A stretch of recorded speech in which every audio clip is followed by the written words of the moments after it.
Hello and welcome students.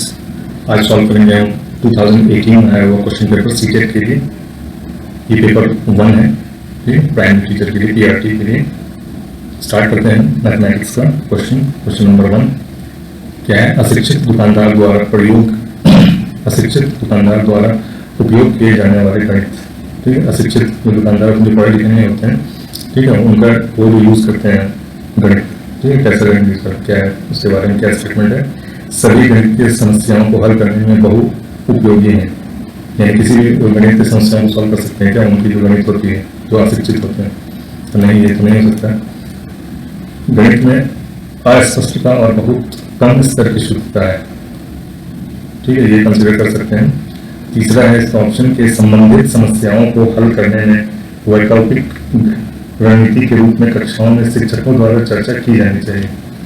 ठीक है, तो आपको मैं बता दूं कि सीटेट वगैरह में जो भी पैरागोजी क्वेश्चन होते हैं उसमें 99% चांसेस होते हैं कि जो पॉजिटिव चीज़ें हैं, ठीक है, जो पॉजिटिव यानी कि जो पॉजिटिव बातें हैं वही ज़्यादातर आंसर होते हैं। 99% चांसेस यही होते हैं कि वो पॉजिटिव वाला जो स्टेटमेंट है वही आंसर होता है। ठीक है, तो यहाँ पे भी ये पॉजिटिव है।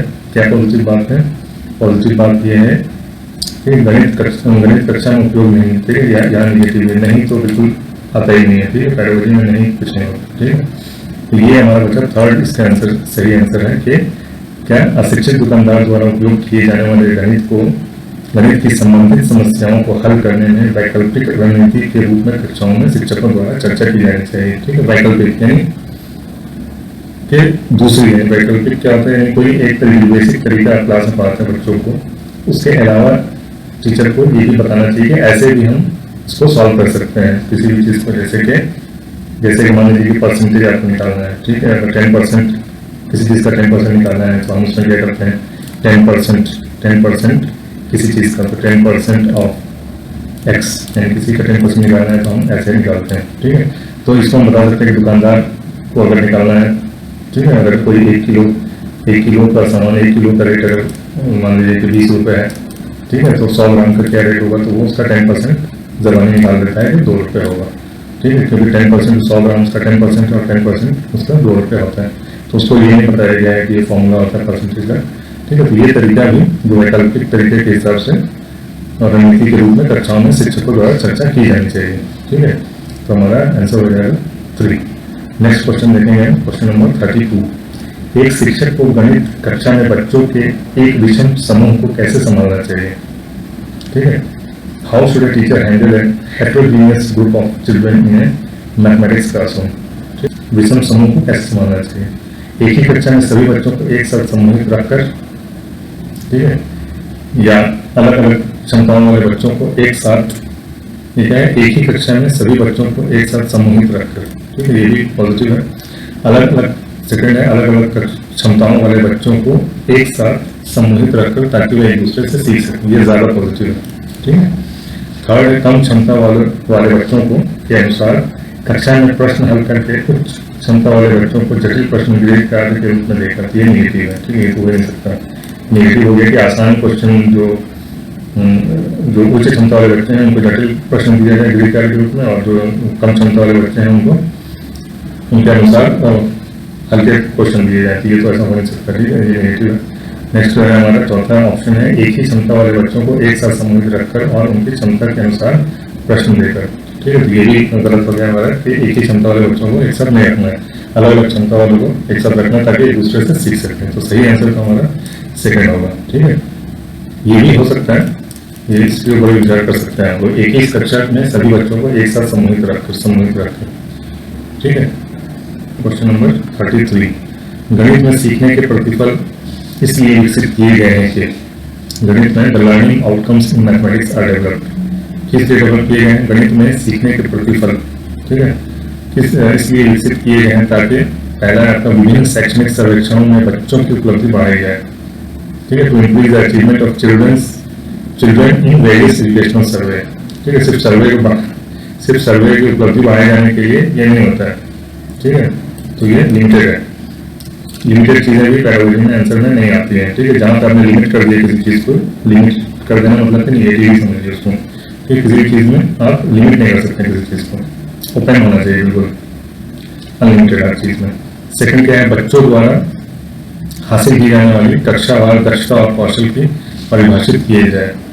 ठीक है, यानी कि गणित में सीखने के प्रोटोकॉल इसलिए विकसित किए गए हैं ताकि बच्चों द्वारा हासिल की जाने वाली कक्षावार दक्षता to define class wise competencies and skills to be achieved by children. ठीक है, जो क्लास वाइज है आपके, जैसे सेकंड क्लास में बच्चों को क्या आना चाहिए, क्या स्किल्स आने चाहिए, ठीक है, थर्ड क्लास में क्या क्या आना चाहिए, और इस तरह से बच्चों द्वारा हासिल की जाने कक्षा वाली कक्षा के अनुसार जो दक्षता है, उसकी स्किल्स है, उसका जो अचीवमेंट है, कॉम्पिटेंसीज है, वो उसकी अचीव होना चाहिए बच्चों को। ठीक है, गणित में थर्ड है वर्ष के अंत परीक्षाओं के लिए बच्चों को तैयार किया है, फिर यहाँ पे लिमिट हो गया। ठीक है, फोर्थ है गणना के लिए बच्चों को लघु विधियां बताई जाए, सच दैट चिल्ड्रन में भी told small steps of calculation. ठीक है, राइट क्वेश्चन हमारा हो जाएगा, राइट आंसर हो जाएगा बच्चों द्वारा हासिल की जाने वाली कक्षावार दक्षता और कौशल को परिभाषित किया गया। इसके लिए गणित में सीखने के प्रतिफल आउटकम्स जो है विकसित किए गए हैं। ठीक है, learning outcomes in mathematics are develop. ठीक है, किसलिए डेवलप किया गया है, ताकि बच्चों द्वारा हासिल की जाने वाली कक्षावार दक्षता और कौशल को परिभाषित किया जाए। नेक्स्ट क्वेश्चन है हमारा 34, निम्नलिखित में से कक्षा में हो रहा कौन सा कार्य एक गतिविधि है। ठीक है, गतिविधि है एक्टिविटी। ठीक है, इनमें से कौन सा काम जो है वो एक्टिविटी में आप इंक्लूड कर सकते हैं। बच्चों द्वारा कविता के रूप में गिनती का वाचन। ठीक है, गिनती 1 2 3 4 इसको कविता के रूप में जो राइम्स बना के बच्चे रखते हैं, याद करते हैं। Childrens reciting counting in form of rhymes. दूसरा है बच्चों द्वारा श्याम पट से नकल करना। ठीक है, ये तो सही नहीं, नकल करना वैसे भी गलत हो जाता है। ये एक्टिविटी नहीं है, जस्ट क्लास वर्क है, बच्चों द्वारा श्याम पट से नकल करना। बच्चों का अन्वेषण में लगना, यानी चिल्ड्रन एंगेज इन एक्सप्लोरेशन, अपना उसी में ढूंढ रहे हैं कुछ नया। ठीक है, ये कंसीडर कर सकते हैं, लेकिन ये एक्टिविटी नहीं आएगा। शिक्षक समझाते हैं कि प्रश्न कैसे हल करें। ठीक है, शिक्षक समझाते हैं कि प्रश्न कैसे हल करें, तो ये भी एक्टिविटी नहीं है, ये डेली का जो रूटीन पढ़ाई है वो। ठीक है, तो हमारा क्या हो जाएगा, आंसर हो जाएगा बच्चों द्वारा कविता के रूप में जो गिनती का वाचन करते हैं, राइम्स की तरह जो काउंटिंग करते हैं, वही हमारा ये एक्टिविटी हो गया। ठीक है, ये एक्टिविटी में आता है, यानी गतिविधि वाला कार्य है। 35, बच्चों के बीच गिनती के कौशल को विकसित करने के लिए निम्नलिखित में से कौन सा पूर्व संख्या अवधारणा के रूप में सीखने के लिए आवश्यक नहीं है। देख लीजिए, यहाँ पे आपको मार्क कर लेना है। ठीक है, नहीं है, पॉजिटिव में यहाँ पे नेगेटिव पुट कर। To develop skill of counting. ठीक है, गिनती सीखने का जो कौशल है, among children which of the following is not required to be learned as free number concept। ठीक है, पूर्व संख्या अवधारणा के रूप में सीखने की आवश्यकता नहीं है। किसकी नहीं है, तो सेरिएशन, क्रमबद्धता, संख्या नाम यादृच्छिक रूप से पढ़ना, यानी रिसाइटिंग नंबर नेम्स रैंडमली, या समूह बनाना, क्रिएटिंग ग्रुप्स, एक संग का, यानी 1-to-1 कॉरेस्पॉन्डेंस। ठीक है, तो यहाँ पे क्या हो जाएगा आपका, to develop skills of counting among childrens which one of the following is not required. इसमें से कौन सा रिक्वायर्ड नहीं है। ठीक है, क्रमबद्धता भी चाहिए आपको। ठीक है, सेरिएशन, रिसाइटिंग नंबर्स नेम रैंडमली। ठीक है, यानी रैंडमली क्या, बीच बीच से गिनती उठा के पढ़ना। ठीक है, तो उसको ये भी जरूरी है। क्रिएटिंग ग्रुप, समूह बनाना, समूह बना के भी गिनती का हम सीख सकते हैं। 1-to-1 कॉरेस्पॉन्डेंस, ये लैंग्वेज के लिए जरूरी होता है, ये गिनती के लिए जरूरी नहीं है। ठीक है, आवश्यक नहीं है। ये लैंग्वेज के लिए एक संगठन किसके लिए है, ये लैंग्वेज सीखने के लिए ये जरूरी है। हिंदी इंग्लिश उर्दू सीखने के लिए सही है, लेकिन गिनती सीखने के लिए जरूरी नहीं है। इसका करेक्ट आंसर हमारा 4 हो जाएगा। नेक्स्ट क्वेश्चन देखेंगे, क्वेश्चन नंबर 36। एक बच्चे से यह पूछने पर क्षेत्रफल क्या है, उसने लंबाई गुना चौड़ाई उत्तर दिया। क्षेत्रफल की अवधारणा के बारे में, बच्चों की समझ के बारे में आप क्या कह सकते हैं। ठीक है, क्या कह सकते हैं, बच्चे ने किसी भी बंद आकार के क्षेत्रफल के सामान्य विचार को आयत के क्षेत्रफल के रूप में उपयोग किया। ठीक है, the child use the area of rectangle as general idea of area of any close shape. ठीक है, बच्चे ने क्या किया, जो रेक्टेंगल का जो क्षेत्रफल होता है उसी को वो समझ गया कि यही एरिया होता है। किसी भी क्लोज शेप को हम जनरल आइडिया बना लिया उसने कि किसी भी क्लोज शेप जो भी होगा तो उसका एरिया होगा। ठीक है, वही होगा उसका area. The child use the area of rectangle, जो रेक्टेंगल का एरिया होता है उसने उसी को एरिया समझ लिया। ठीक है, the child is right in saying area is length into breadth. ठीक है, बच्चा सही कह रहा है कि क्षेत्रफल लंबाई गुणे चौड़ाई है, ठीक है। तो ऐसा तो कुछ है नहीं, हर जगह तो आपका लंबाई गुणे चौड़ाई होगा नहीं, ठीक है। अगर ट्रायंगल है, यानी ये क्वेश्चन में क्या पूछा है कि अगर किसी बच्चे से पूछने पे अगर बच्चे ने सिर्फ ये बताया, सही तो नहीं बताया, ये लंबाई गुणे चौड़ाई तो होता नहीं, सही नहीं बताया, लेकिन इससे आपको क्या समझ में आता है, यानी आप क्या समझ रहे हैं इससे आपको ये समझ में आना चाहिए कि बच्चे ने रेक्टेंगल को ही क्लोज्ड एरिया समझ रखा है कि हर चीज रेक्टेंगल ही होता है, क्योंकि ये रेक्टेंगल के लिए सही लेंथ इनटू ब्रेथ लंबाई गुणे चौड़ाई, लेकिन बाकी दूसरे क्लोज्ड सरफेस के लिए सही नहीं है, ठीक है। तो क्या मतलब है, ये आपका आंसर सही हो गया। बच्चे ने किसी भी बंद आकार के क्षेत्रफल को सामान्य विचार को आयत के क्षेत्रफल के रूप में उपयोग किया है, ठीक है। बच्चा सही कह रहा है, सही तो कह नहीं रहा है, गलत हो गया। बच्चा क्षेत्रफल और परिमाप की अवधारणा के बीच उलझन में है, इससे कोई मतलब नहीं। डायरेक्ट एरिया का फॉर्मूला बता रहा है, एरिया पता है, लेकिन उसने रेक्टेंगल को ही समझ के रखा है कि वही क्लोज सरफेस होता है, ठीक। बच्चे को क्षेत्रफल की अवधारणा के बारे में कोई जानकारी नहीं है, जानकारी है क्योंकि उसने एक का तो सही बताया, रेक्टेंगल का सही बताया आपने, तो ये भी नहीं होगा। करेक्ट आंसर क्या हो जाएगा आपका 1, ठीक है। नेक्स्ट क्वेश्चन देखेंगे, क्वेश्चन नंबर 37। गणित सीखने के संबंध में निम्नलिखित में से कौन सा कथन सत्य है, ठीक है। तो गणित सीखने के संबंध में निम्नलिखित में कौन सा कथन सत्य है। 1 नंबर, आमतौर पर लड़कियां गणित में कमजोर होती हैं, तो ये तो निगेटिव ऐसा हो नहीं सकता। सेकंड, हर कोई गणित सीख सकता है, ठीक है, ये पॉजिटिव है। गणित केवल कठोर अभ्यास से सीखा जा सकता है, ठीक है, ये भी निगेटिव बात कह रहा है। बहुत मेहनत लगता है, बहुत कठोर अभ्यास है, सबके बस की बात नहीं है, तो ये भी नहीं होगा। गणित सीखने के लिए कठिन विषय है, निगेटिव निगेटिव निगेटिव, ठीक है। तो आंसर आपका 2 हो जाएगा सही, ठीक है। नेक्स्ट क्वेश्चन देखेंगे, क्वेश्चन नंबर 38। पाइथागोरस प्रमेय, पाइथागोरस थ्योरम जो है, को सीखने के लिए एक शिक्षक ने एक शीट वितरित की है जिस पर समकोण वाले 4 त्रिभुजों को खींचा गया था और बच्चे को त्रिभुज की भुजाओं के बीच संबंध खोजने के लिए कहा जाता है। उपरोक्त परिस्थिति में शिक्षक ने क्या प्रयोग किया। निगम विधि, डिडक्टिव मेथड, लेक्चर मेथड, व्याख्यान मेथड, लेबोरेटरी मेथड, प्रयोगशाला विधि, या फिर इंडक्टिव मेथड, आगमन विधि, ठीक है। तो क्या हो जाएगा इसका आंसर। लेक्चर तो दिया नहीं, इसने शीट पकड़ा है, ठीक है, या तो ये डिडक्टिव या इंडक्टिव, ठीक है। लेबोरेटरी में भी नहीं लेगा, तो ये तो बिल्कुल सवाल नहीं है। डिडक्टिव है या इंडक्टिव है, तो ये इंडक्टिव तरीका है, ठीक है। आगमन विधि है, करेक्ट आंसर हो जाएगा आपका आगमन विधि। निम्नलिखित में से कौन सा कथन संकल्पना मानचित्र के बारे में सत्य नहीं है, ठीक है। Concept maps, which of the following statements is not true about concept maps.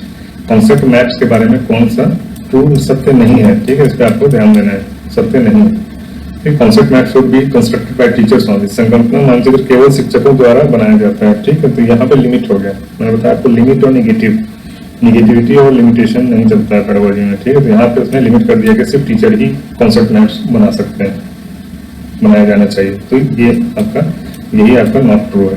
दूसरा देख लेते हैं, संकल्पना मानचित्र प्रकृति में पदानुक्रमित है, यानी concept maps are hierarchical in nature, ठीक है। Concept maps help in linking prior knowledge to new instruction, ठीक है, ये सब पॉजिटिव बातें हैं। संकल्पना मानचित्र नए शिक्षण को पूर्व ज्ञान से जोड़ने में सहायक होते हैं। संकल्पना मानचित्र अतः संबंधी अवधारणाओं और उन्हें जोड़ने वाले लिंक का संग्रह प्रस्तुत करते हैं। Concept maps represent a collection of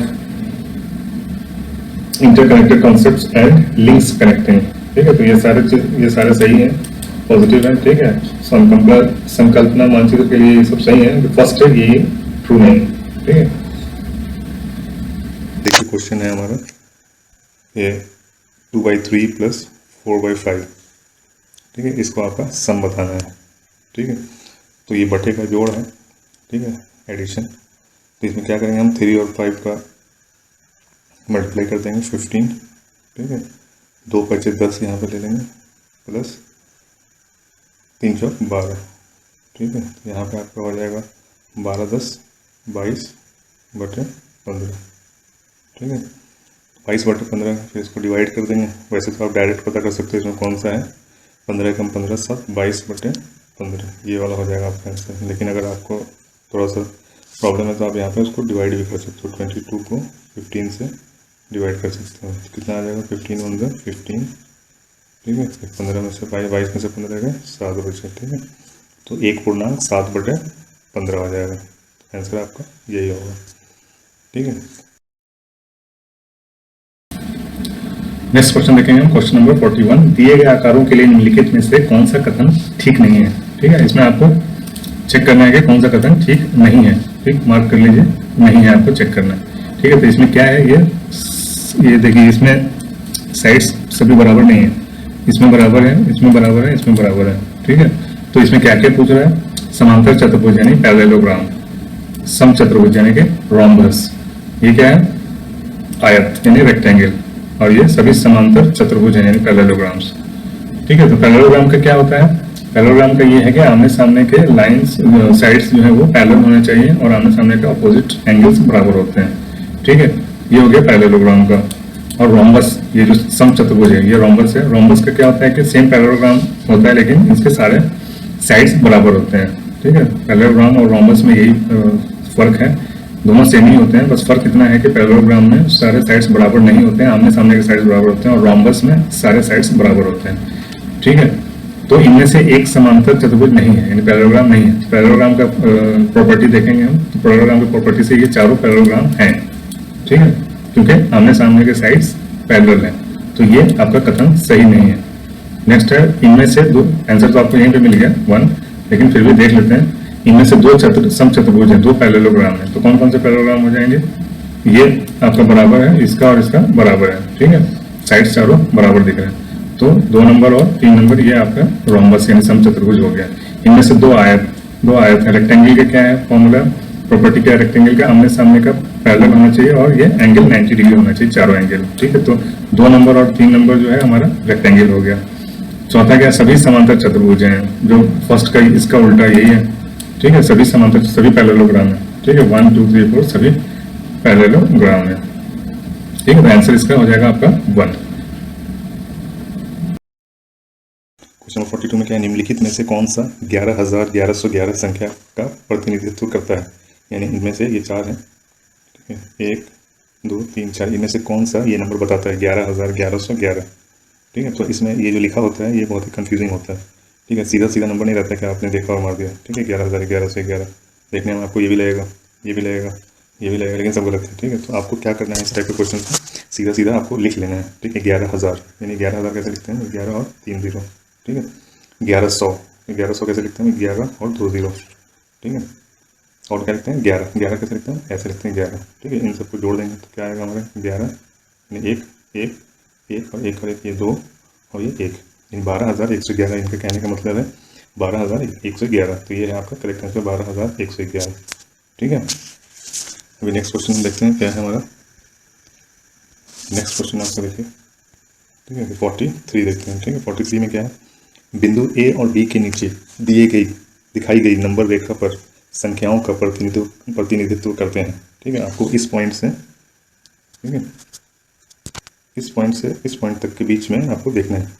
ठीक है, क्या देखना है आपको, यानी ये टोटल कितने यूनिट हैं और ये कितने इकाई को दर्शाती हैं। ठीक है, यहाँ 84,000 इसका आंसर है, 22 इकाइयाँ हैं, 22,000 इकाइयाँ हैं, 29,000 इकाइयाँ हैं।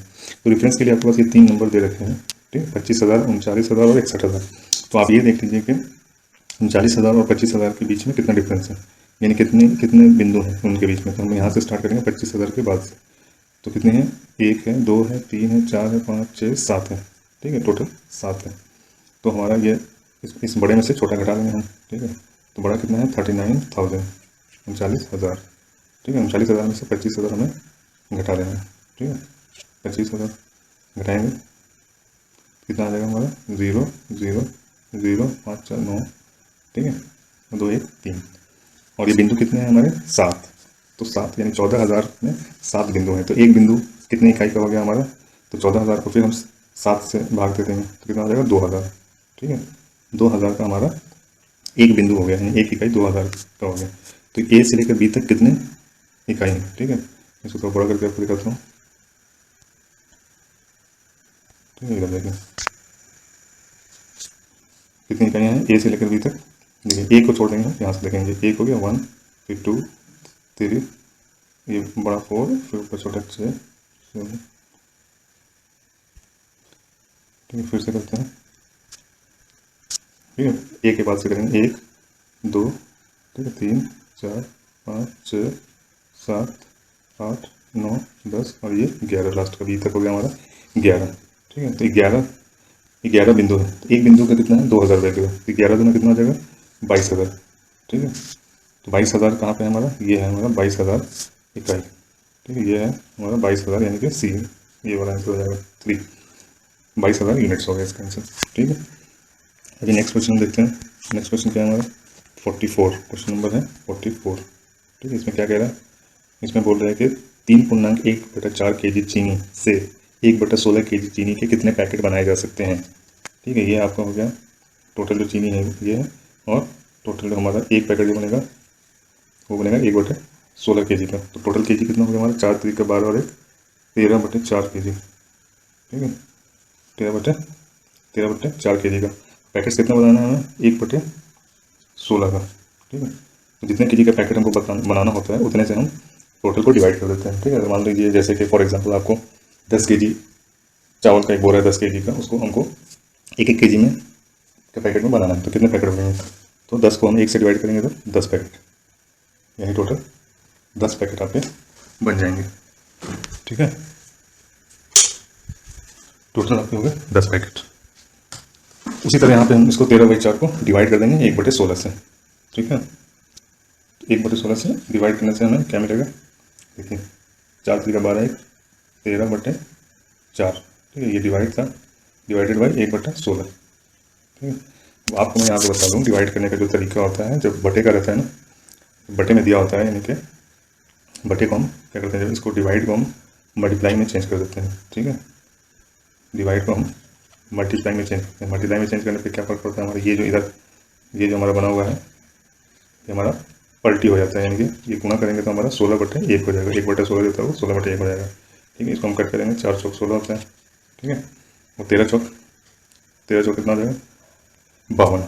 ठीक है, तो करेक्ट आंसर आपका यहाँ पे हो जाएगा, यानी कि 52 पैकेट्स बनेंगे 1/16 kg के, 52 पैकेट्स बनेंगे 3.1/4 kg चीनी को पैक करने के लिए। ठीक है, अभी देखते हैं नेक्स्ट क्वेश्चन क्या है हमारा। नेक्स्ट क्वेश्चन आपका ये है, इसी क्वेश्चन के तरफ हम बढ़ रहे हैं। ठीक है, नेक्स्ट क्वेश्चन हमारा है, हरीश ने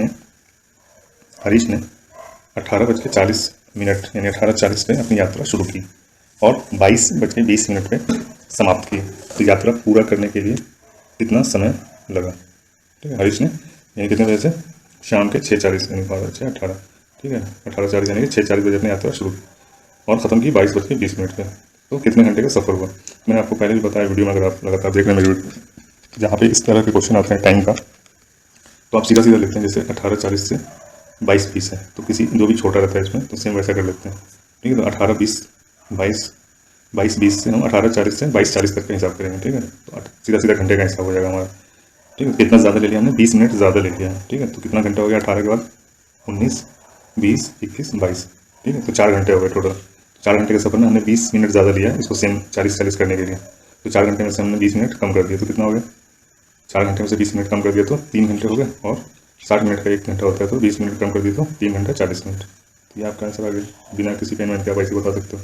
ठीक है, तो आपको याद रखना है कि जो भी ये मिनट्स है, मिनट्स को घंटे में चेंज करने में अक्सर गलती होती है, तो इसलिए मेरा फंडा क्या है कि हम उसको सेम कर लेते हैं, और जो भी 10-20 मिनट कम ज़्यादा है उसको माइंड में घटा या बढ़ा लेते हैं। ठीक है, तो 18:40 था तो हमने 22:40 कर दिया, तो 18 4 22 4 घंटा टोटल हुआ, हमने 20 मिनट ज़्यादा लिया था तो उसको 20 मिनट कम कर दिया, 3 घंटे 40 मिनट। उम्मीद करता हूँ क्वेश्चन आपको समझ में आ रहा होगा, अगर आ रहा है तो चैनल को लाइक सब्सक्राइब कीजिए, शेयर कीजिए दोस्तों के साथ जिनके साथ